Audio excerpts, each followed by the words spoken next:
పోదు ప్రాణం, అక్కడ ఆగిపోయిద్ది. ఆ వేదన చూడలేక మనం అప్పు చెబితే పోయిద్ది.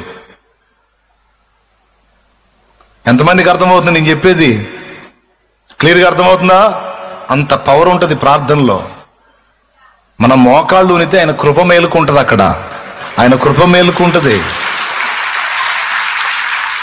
ఆపుతాడు. అవసరం దూతలారా ఆగండి, ఆగండి, నా బిడ్డ ఏందో అడుగుతున్నాడు, ఆగండి, ఆగండి, నా కుమార్తె ఏడుస్తుంది, ఆగండి, ఏమ్మా నాకు ఇంకా ఆశ ఉంది తండ్రి, నా తల్లిని కాపాడు తండ్రి, నా తల్లిని కాపాడు తండ్రి. సరే రండి, ఇంకొంతకాలం బ్రతకనేయండి అన్న జవాబులు ఎన్నున్నాయో కూడా లెక్కలేదు. నీ ప్రార్థనకు కూడా అలాంటి జవాబులు వచ్చినాయి.